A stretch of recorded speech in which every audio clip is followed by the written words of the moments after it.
Welcome to Awakening You channel. If you appreciate what we do, please support us. Thank you. Greetings, beloved family.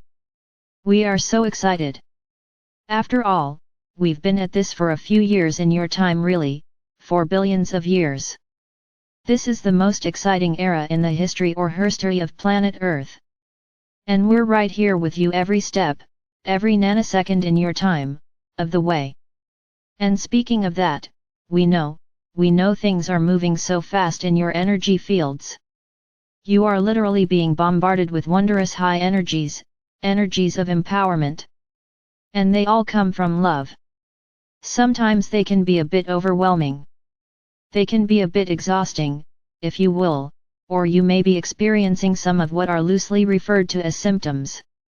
And take this as evidence, true evidence to yourselves, that you indeed are in the midst of your ascension preparations. For your physical bodies have resonated at, let's just say, third-dimensional levels for eons of time, and this is true for all of humanity, most all of humanity, I shall say. There have been some exceptions in every case. Every era has had its exceptions of people who were perhaps unknown to you, or perhaps they have had a bit of fame attached to their names. They were leaders on the ascension path. After all, even in the darkest of times, humanity had hope. Hope was given by those who came knowing or who found along the path of their own lives the truth. And the truth is very simple: we're all divine. You are living in the density of the human body, which makes that truth somewhat difficult to believe, and we understand that. We are encouraging you to empower your belief systems so that when you look in the mirror, you really see the God or the Goddess looking back at you. That's how we see you. That's who you really are. And when you can do that, then you understand that you have the ability to make these shifts, these changes, these transitions flow with ease and grace rather than feeling as though you are about to take off you don't know where, you don't feel grounded, you're just not sure what's going on, and so on, and so on and so on. We understand that this is often the case. So a very good way to assist yourselves is to look in the mirror and to connect with your own divinities. Now you might think, but what's that got to do with grounding? Well, it's grounding you in the truth. It's grounding you in the higher levels where you are. It's connecting you with that part of you that you may not always feel in touch with. Then you can bring yourselves into the knowing that you are truly multidimensional beings already. And if you have chosen the ascension path, which let's see, it seems that all of you have, then you are on track. And then after that you can have your cup of tea or go out and commune with Mother Gaia or do whatever you would do to calm whatever feelings of displacement, or not being grounded you have in your physicalities. But it is always wise to address these matters from the multidimensional perspective and not just from the physical. Now this does not mean I must say a disclaimer.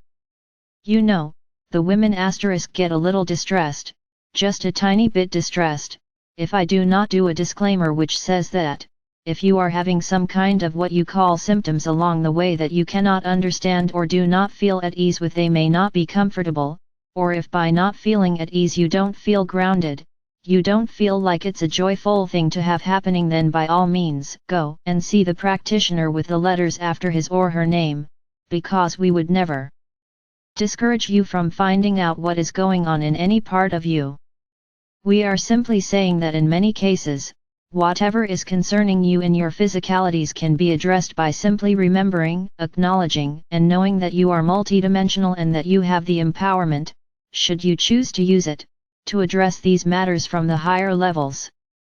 When you do that, you get a lot of relief. You get a less concerned attitude about what is going on, and then you can make your choices on what to do for the physical part of you from there. We are, as I have said, excited and ecstatic. These kinds of things are soon to be behind you, by the way. Now the Arcturians are very much a presence. Some of you are already communing with them. Some of you are simply knowing that they are present in some manner or other, and for those of you who are not aware, they have many, many functions. They are responsible for activating, for instance, the crystalline grid, along with others the Kryon group is one, and they are also very much responsible for bringing forth the energies, and all that that means, including some physical energies of Lemuria. Why Lemuria? Well, it is because Lemuria began as a pure, pristine, high-vibrational, high-dimensional consciousness civilization. And it was when the consciousness was lowered, by the consent of all present upon the earth in order to experience the lower dimensions, that things fell apart. But it took centuries for that to happen. And the best of Lemurian, shall we say, knowledge of truth either sank with it or went to Atlantis, and Atlantis began with a high vibrational legacy. And then, of course, you know what happened there. So, by returning to the Lemurian lifestyle, and what am I talking about anyway? Well, I'm talking about the knowing, the empowerment, the connections, communications and communion with the entirety of all the love-light beings in the universe, and with all of the humanity of planet Earth that is rising into higher dimensional lifestyle, and, of course, the other members, the other kingdoms of Mother Gaia. So the Arcturians have a huge role to play. They have technologies that will be, they might seem to be what you might call amazing. They have replicators, they have healing technologies, they have rejuvenation technologies. Now make no mistake, other civilizations throughout the galaxy have these also to some extent. But the place where the science has been studied, researched, and taught, or you might say, the quantum physics of all of this, has been at the great university on Arcturus. And it is amazing. It is miles and miles, what you would call miles and miles of crystalline structures, and people have come to study with the Arcturians. And what the Arcturians have in this university, and what they teach, is not just science. You can think about your MIT, for instance, that might be considered to be the foremost science hub on the eastern part of the United States of America, and, of course, on the West Coast you might think of Stanford University. And there are universities in Canada and all over the world that have a focus on science. But what the Arcturians know is that you cannot separate science and spirit. And so at the University of Arcturus all science is taught from the high-dimensional, spiritual perspective, which puts the divinity of all life into the picture. And so it is, what you might call, more complete. Now, this is not to say that there are not plenty of scientists who understand the connectedness, and this is not to say that there are not plenty of what you might call spiritual leaders who do not understand the connectedness, because there are on planet Earth. But what is amazing, or perhaps seeming to be amazing, is that you, beloved ones, are waking up.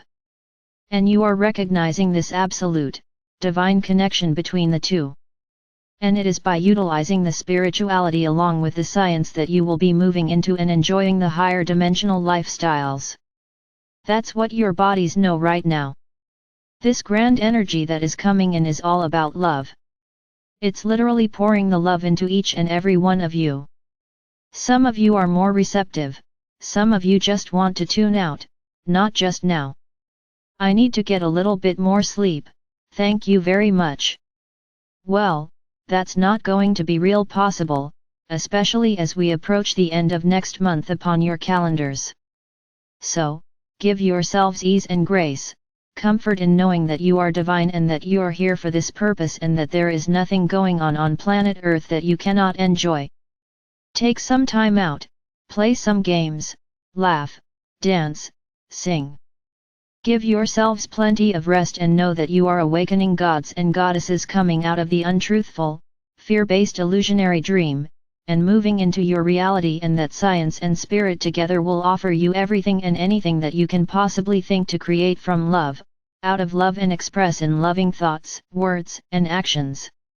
I can think of a grand example, and you have heard his name mentioned tonight, and that is Dr. Keshi, or Keshi as you might want to call him. Some call him one, some call him the other. Makes no difference, you all know who I'm talking about. Now he is a scientist, well, you know he is from someplace else. But he is a scientist who is totally filled with the spirit of love. And he is creating from that high-dimensional perspective. And look at what he has given already and what he promises to do. And there are many others who are coming out of the woodwork, as they say. Yes, there have been some who have sacrificed their physical bodies in order to bring forth this truth, this great truth. But it is all understood by these masters, by these wondrous beings in such service. And more are stepping up to join them. So give them your loving support, beloved ones, because they are here for you, just as we are. And you, in turn, and this entire family of Ashtar on the road, is here to be in service to all of planet Earth as it makes its ascension. And as Earth goes, so goes the solar system and others in the universe who also want to move up and out of the third dimension and into the reality that is their birthright. So, how do you do this? You wake up, you stay awake and you share your love. It's that simple. And if you would add to that, simply follow the golden rule given by Yeshua. This is Sananda's rule with the part that was not given at the time, which is to treat others the way you would treat yourselves, and to treat yourselves as well as you treat others. And when we say treat, let us just say love. Love all others as you yourselves would be loved. And love yourselves as you love all others. And that, beloved ones, is the key to how to master the roadway of this grand journey that you're all on. And we're right here with you. Call upon us, connect with us, enter into communion with us and let's get this done, because it is happening. Be a part of it. Because that is how we see you masters, divine gods and goddesses and, most of all, beings of love, only love and its light, which is the most powerful energy in the universe. Thank you for being here with us in this grand gathering. And so it is. Salat.